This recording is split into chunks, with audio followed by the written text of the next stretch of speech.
My name is Liang Dafu, came over from Taipei. I currently am the General Secretary of our political organization. It's called the Peaceful Reunification for the Chinese in Taipei. Did I say it right? Yeah, I guess so. Let me go it over again. It's a straight Peaceful Reunification Association. So this organization was founded in 1998. Most of our members were former KMT political, what should I say, of political importance. Most of them held a position in the government before Mr. Li Denghui was in the office. And the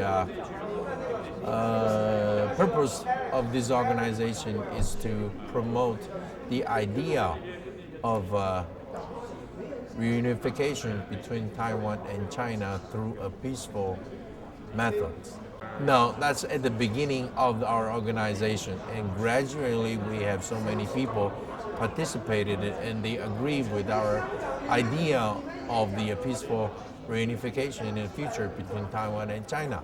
So currently our member has developed into close to 4,000 members that has a different area, a different kind of people, including the local Taiwanese and the some of the social scholars, and also some of the housewives are very interested in our activities, so they participated. Currently, we have about close to 4,000 members in Taiwan. At the beginning of our organization, that was during the Li Denghui's presidency, and Mr. Li was very, very frowned upon our activities. So, from my experience, I recollect they had several surveillance team that monitoring our activities for quite a long time. And then after Mr. Chen Shui-bian was in the office, the overall interference has diminished, because I think they probably know that there's nothing they can do about our activities, or the way that we I need to improve my English, right? It's more like Mr. Chen Shui-bian did not care that much what we were doing.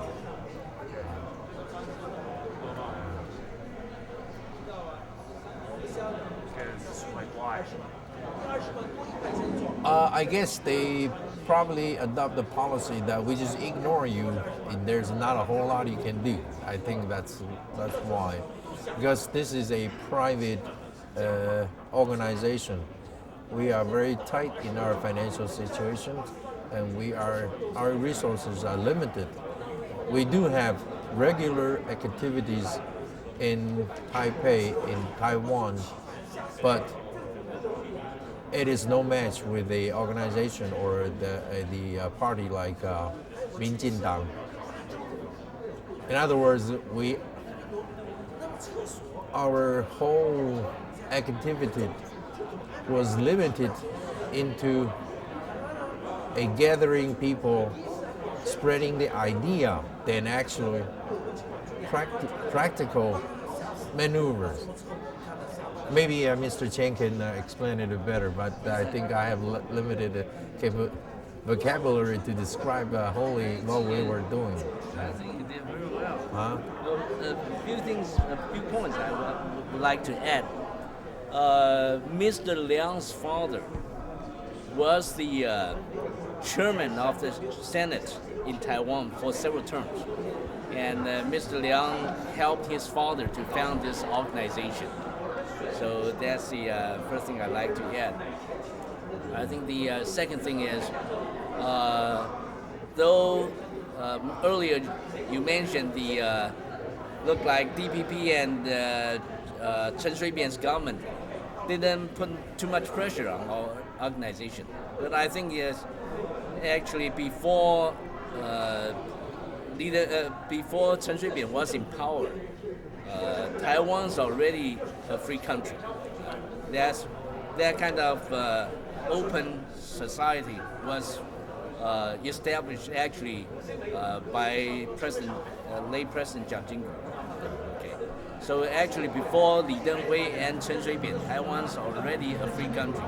And actually these years, clearly we can say that Li Denghui and Chen Shui-bian are tightening the control. So I think the people in Taiwan is losing their freedom in several different respects gradually, but we already can see that kind of trend. That's for one, but mostly because they thought if they ignored us, that there's not a whole lot you can do. If they, in President Li Denghui's, while he was in the office, he thought that was a unacceptable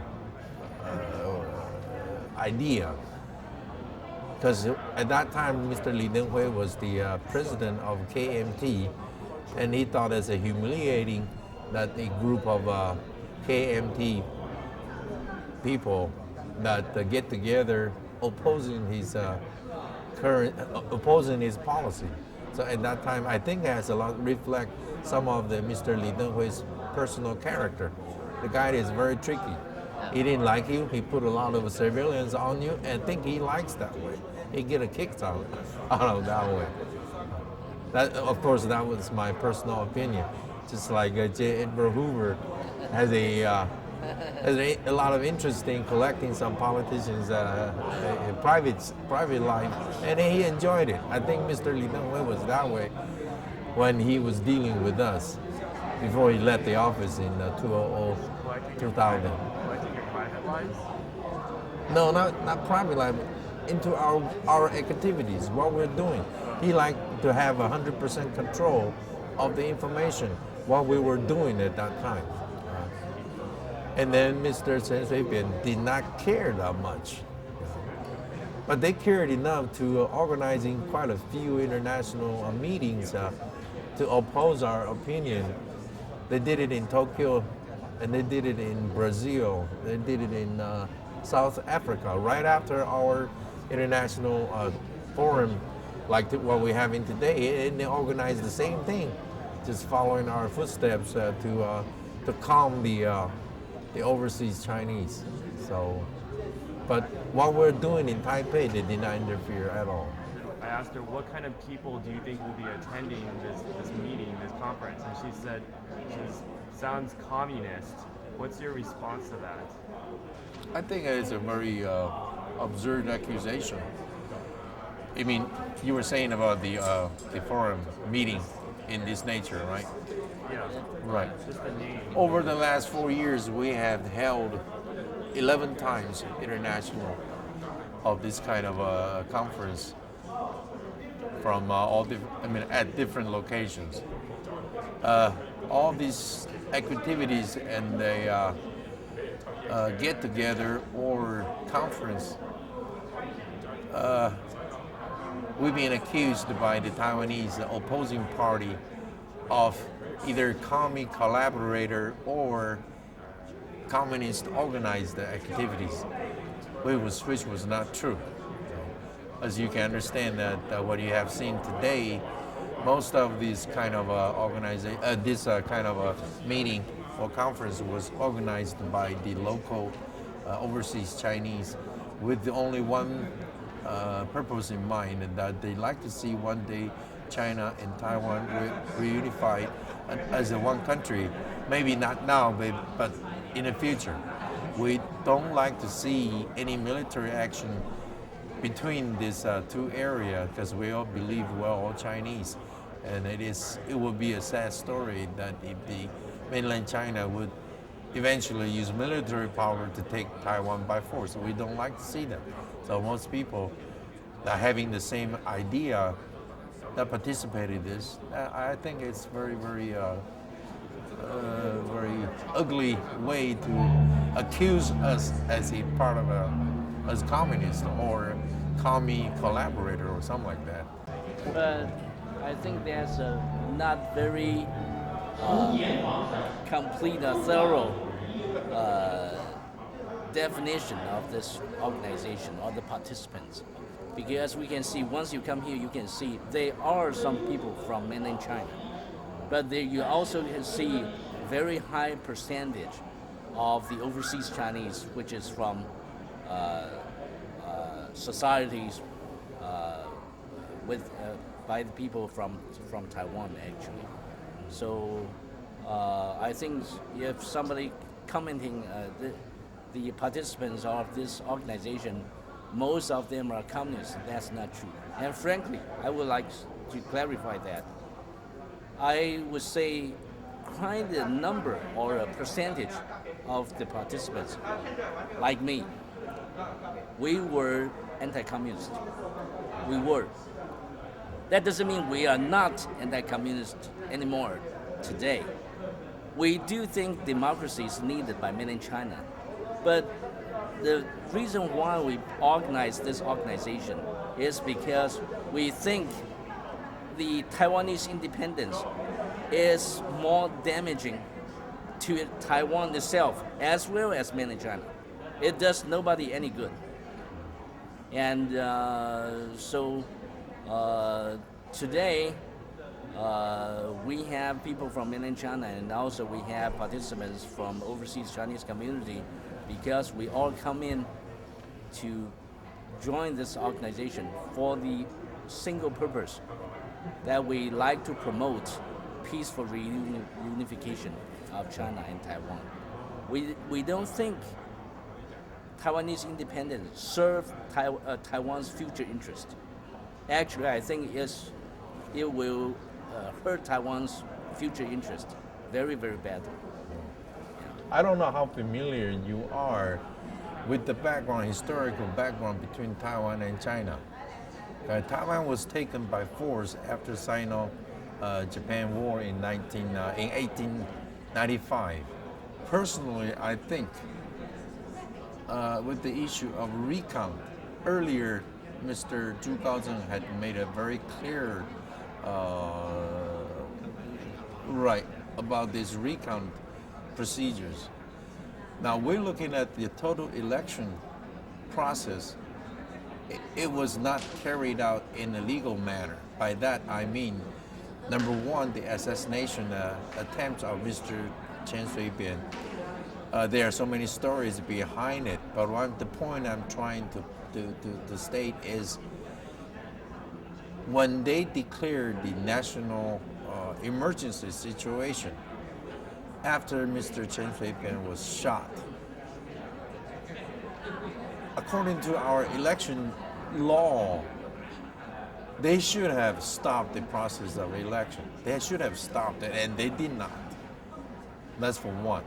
And after the declaration of an emergency situation, the Chen Shui-bian government had frozen close to 120,000 military personnel, depriving their right of voting. So you put all those factors together, the recount itself, to me, it doesn't matter that much. It's the whole process of election was not fair, or there's something fishy behind it. So since this election was determined by such a close margin, personally, I would say institute a re-election process instead of just a recount. So I don't know Mr. Xiao's remarks about the recount. I don't know what's the purpose. He said why the recount is of no, it doesn't make. Do you think he had a political reason for making a statement like that? That I cannot answer for him. Maybe he does, maybe he doesn't. So That's something we are not sure. Though we can say that the ex-premier Xiao, he is a man of bias, because we all know that he's very close to the ex-president Li Denghui, and also he is sort of close or a little bit lean on President Chen Shui-bian also. But this time, when he commented that the recounts will not be a useful way to find out the truth, I think the occasion or the true statement of his this statement, we are not sure, so it's very difficult for us to comment. But one thing we like to explain is, just like ex-Senator Zhu Gaozhen mentioned this morning, he also mentioned that he considered the recounts won't be a useful way to find the truth, or probably won't be a good way for Blue Camp to get their justice. I think the part of the reason is because we feel that if DPP and Chen Shui-bian government, they planned this whole thing, I think they have very thorough consideration how to do the cheating. So if you understand the process of Taiwan's counting and the election and counting, you'll be able to understand that after they close the you throw the you cast your ballots. When Blue Camp discovered there's some suspicion, there's some problem there. When they ask for the recount, before the judge really come in to close the all the balloting box, there's 12 hours. So if they did cheat, that 12 hours is plenty enough for them to cover up all the evidence. So that's why I believe that's part of the reason ex-Senator Zhu will comment that way, and we also feel that way.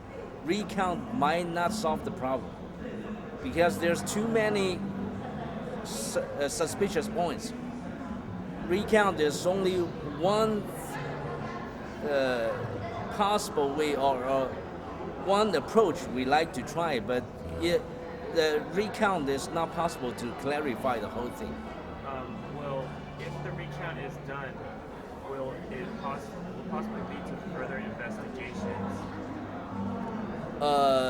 I really doubt it because I feel that from the beginning, Chen Shui-bian's government, when they decide to cheat, I think they already make the decision. They will not only cheat, they will not only cheat all the way, and they will insist their power, the power they or the current winning of this victory of this campaign, their victory is legal. I think they will insist that. So they will probably not taking any challenging which might jeopardize their power. You were saying about the investigation of the shooting incident. It's very difficult to find out the truth. If you have a little understanding about the background of the Taiwan election. Anyway, for many years, some of the election was staged, was fixed. This was about 20, 30 years ago. And I think DDP, they have learned some of the tricks from KMT in those days. But I'm not saying that they did it. I'm just saying it looks fishy. That's what I'm trying to tell you. From one eyewitness's affidavit or report that there are several ballot boxes. It contains more ticket than the actual people sign up for the votes. Now, how could you have 1,000 people voting there, you end up with 1,600 some tickets out there? Well, that's just for one. Now, wouldn't that be very easy to prove something's wrong in a recount, or did they just... What I'm saying is the recount is the only part of the whole thing that we think it's not a fair election. Of course, if there's a recount and later on they find out the other side, the outcome is opposite, and then there will be another round from the other side, from the DDP. Man, they thought they already been legally elected into office. Right. Okay. So now, if we find out something after the recount, the result comes out showing the other way, and then I'm sure, like Mr. Zhu Gaozun mentioned earlier, there will be another riot started by the other party. So that's not the solution. So personally, I think the best solution is have another re-elect. There's no way that's gonna happen. I mean, until you. No. Just telling you the way we look at the whole situation. A re-elect might be the answer for all the current development of the situation. We have close to a couple million people on the street protesting. Now, how are you going to end this thing? Okay. The question about the military was, I heard that the number was, you said 120,000 for prevention. There are different numbers came out from our Minister of National Defense. At first, the number was 13,000. And later on, the second number is 38,000. And when I left Taipei a couple of weeks ago, and they have put all together the information, it's close to 111,000. So. Because I've read a report from the Ringside statewide election is legal, and they said that all accusations about the number of military people voting are completely false, and the number is actually only 13,000, and those 13,000 must stay on duty no matter what. So therefore, they are saying that those accusations are completely false, and that it's only 13,000, and no matter shooting or no shooting, those 13,000 cannot vote. It is not very hard to find out exactly how many people did not. Was deprived from their voting rights. We've been urging the military, the National Defense Department. All you have to do, put all the information together, make a name list, and then we find out how many people actually were not allowed to vote, and then stop this debating, stop this nonsense. And then so far, we are not in the office. They are actually the governing party. So if I were in their shoes, if you accuse me of this many people were not allowed to vote, I will give you the information of the name of the list, and then you check it out, and then solve this problem. Now, why did it procrastinate it for this many days, and then make people speculate it over 13,000, 38,000, or 100,000? Somebody said 200,000. Why do you let these rumors spread around? If you were in the office in charge of the military personnel, you could come out with the list of the personnel were stationed in their military base were not allowed to vote. It's not that hard. But why didn't they do it? I wondered it myself. It's such an easy. We all wonder. Right. So do you believe the 111,000 is not the accurate? Myself personally, I believe probably hundreds and thousands of people were not allowed to vote. So if the shooting did not happen, then would it just be only the typical 13,000, or? Okay, I am not familiar with this area about our national defense. How did it work? But I had served my country in my younger days as a young reserve lieutenant officer. So at that time, it was in the 1960s. Taiwan and China, and it was still in a very hostile background. At that time, from my observation, probably at any given time, I would say close to 1/4 our military force was constantly stationed there at that time. So I don't have any idea what's the current situation. But I would say hundreds of $1,000 under the declaration of a national security emergency is a very reasonable estimate. We have 450,000 military people. When you declare a national security emergency after the president was assassinated or attempt assassination, it is a very, very logical and reasonable estimate that about 1/4 of our military force was freezed at that time. Would they necessarily be voting for the blue camp? Or traditionally, all the military people are in favor of the blue camp. Yes. If the shooting is proven to be staged, will that impact the election in any way? Will that legally impact the election? Oh, of course. If you actually catch the assassin and then find out the whole truth about the whole incident, and then I think according to our election law, it should be clear that this election was invalid, and then we should have a re-elect process. That's our law.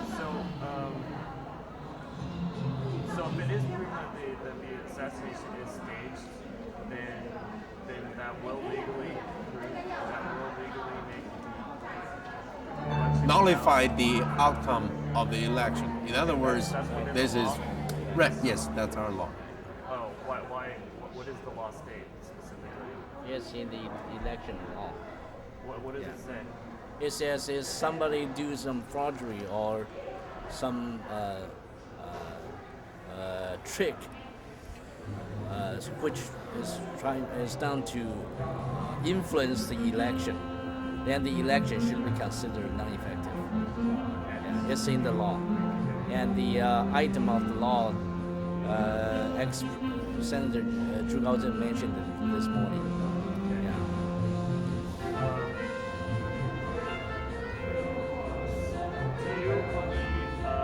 How do you feel about Dr. Henry Lee's visit and investigation? I think it's a good thing.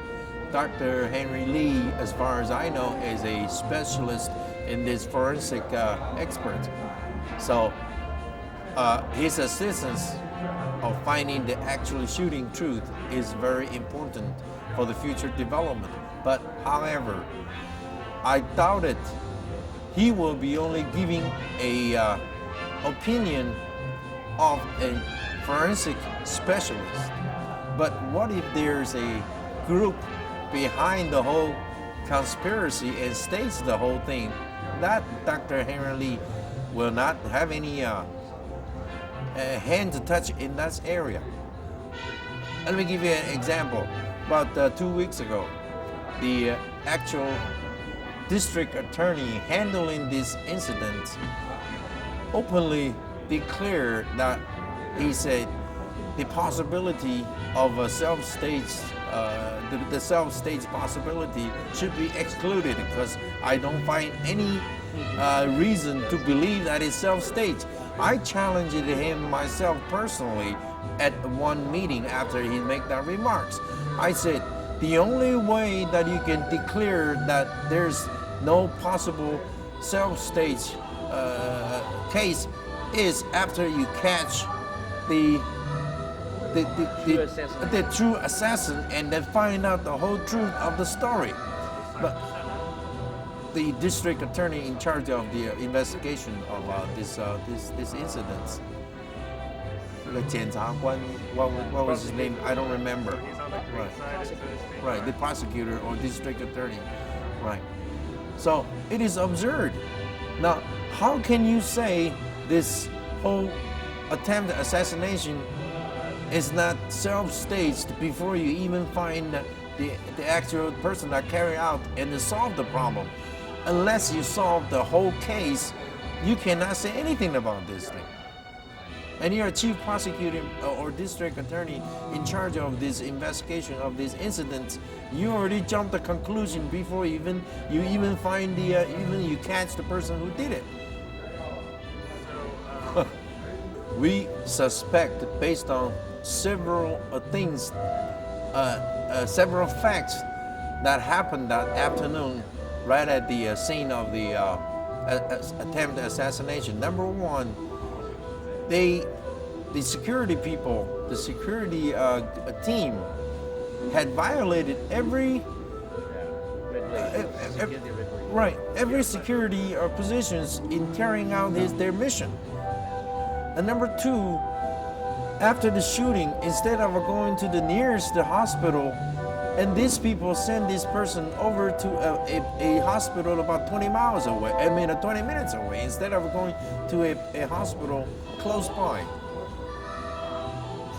And well, I wish I had a list several days ago. I did not have it, but I had a list of 10 different, 10 reasons why we suspect this thing was staged.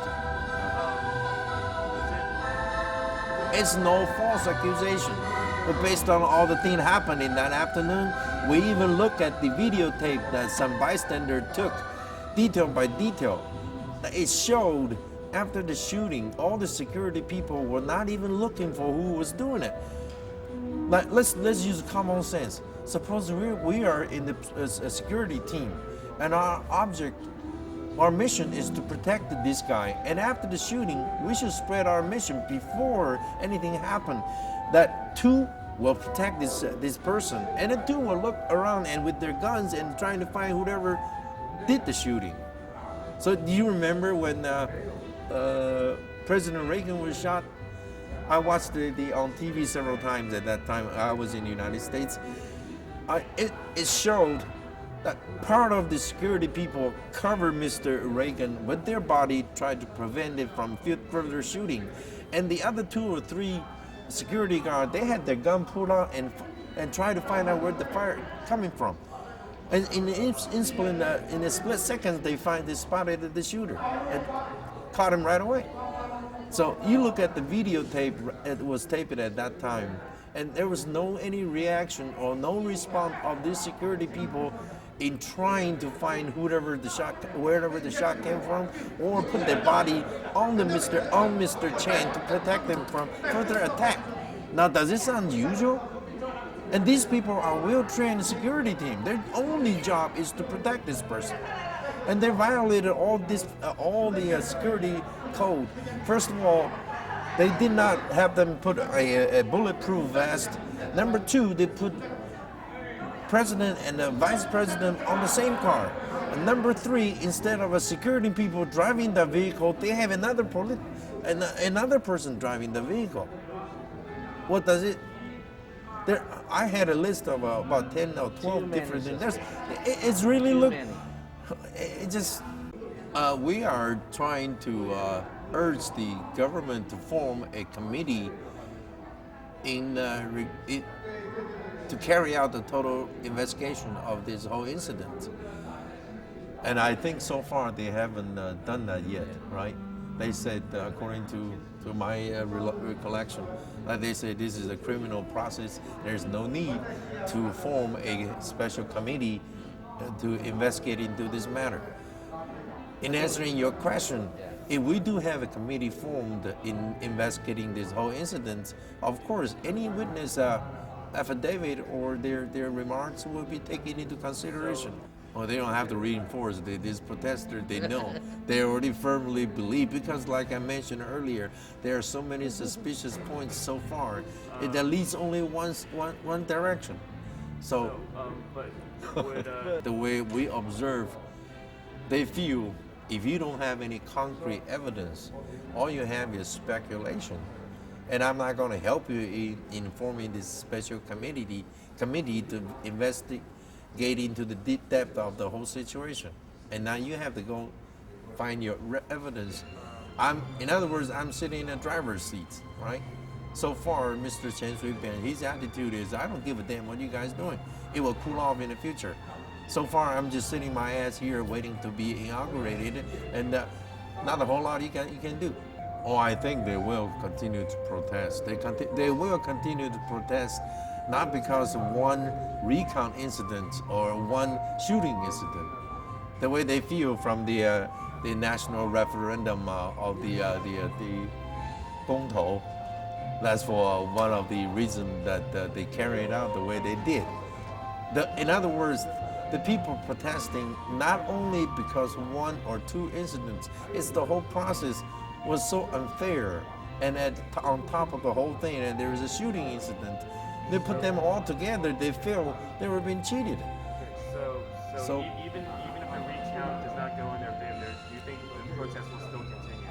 I think they will for a long time. I cannot say they will continue this protest for the next following 4 years, but I guarantee you one thing: they are close to half of the people who are opposing the whole process of this election, and they are close to 50% of the people. They don't like the way that the Green Party was carrying out in the executive office. Now, how can any government function in that matter when you have that many people that are against it? That's why at the beginning I asked you, how well do you understand the situation between Taiwan and China? It will give you a more understanding if you get into some historical background of these two different areas. How did it started? Why it had developed into the current situation, and why Mr. Chen Shui-bian's total election campaign geared upon the difference between Taiwanese and the so-called Weisenren. Right? It is not a campaign of telling the people that I did so well for the last 4 years and I will do all this and that in the next 4 years, so please vote for me. I like to be at service. Instead of doing in this manner, they create a hatred among our own people. So either me or you. If you vote for me or vote for the Green Party, then you are in the right side. And if you don't vote for the Green Party, and then you be siding with the commune in Beijing and then trying to take advantage of the local Taiwanese people. So in other words, they had created a chaotic situation to be burst out in the future. That's what I say. I don't see any peace and harmony in the next 4 years. It's going to be chaos. Okay, last question. Do you think there will be any way to make sure the 2008 election will be carried out in a fair manner? I hope so. I don't think I think the possibility is very, very rare. If they cheat this time already, I think in the next 4 years, they will tighten their control and just even the next election will be even unfair, even more unfair. Yeah. And also, just like Mr. Liang mentioned earlier, I think the only way, if President Chen Shui-bian intend to win the trust from the half of the population in Taiwan, the only way is to do the re-election. Otherwise, if he go on like this, he will never be trusted by the other half of the population in Taiwan.